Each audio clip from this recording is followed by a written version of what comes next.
कल्याणानाम् निधानम् कलिबलमधुरम् पावनम् पावनानाम् प्रार्थेयम् जन्ममुक्षो सपदि परपदप्राप्तये प्रस्थितस्य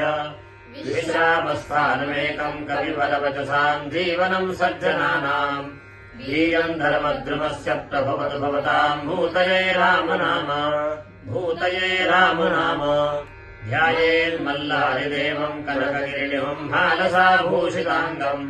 श्वेताश्वम् खड्गहस्तम् विबुधबुधगणैः सेव्यमानम् कृतार्थैः युक्ताम् हृन्दैत्यमूर्ध्निरमरविलिखितम् नैषचूर्णाभिरामम् नित्यम् भक्तेषु दृष्टम् स्वगणपरिवृतम् नित्यमोङ्कारगम्यम् मल्लारिम् जगतानाथम् त्रिपुरारिम् जगद्गुरुम् मणिगृह्मालसाकान्तम् वन्दे स्वकुलदैवतम्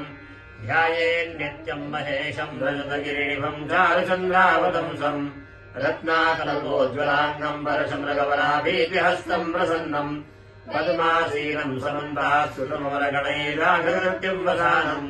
विश्वाद्यम् विश्ववन्द्यम् निखिलभयहरम् पञ्चवक्त्रम् त्रिनेत्रम् शान्ताकारम् भुजगशयनम् पद्मनाभम् सुरेशम्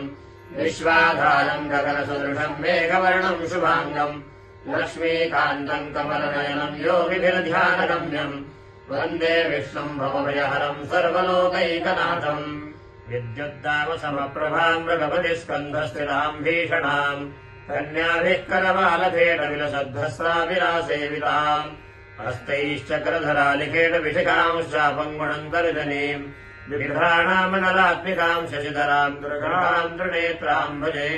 सिद्धलक्ष्मीर्मोक्षलक्ष्मी जयलक्ष्मी सरस्वती श्रीलक्ष्मीर्वरलक्ष्मीश्च प्रसन्ना भव सर्वदा गजवदनमचिन्त्यन्तीष्टदम् त्रिनेत्रम् बृहदुदरमशेषम् भूतिराजम् पुराणम् अमरवरसुपूज्यम् रक्तवर्णम् सुरेशम् पशुपतिसुतमीशम् विघ्नराजम् नमामि ब्रह्मानन्दम् परमसुखदम् केवलम् ज्ञानमूर्तिम्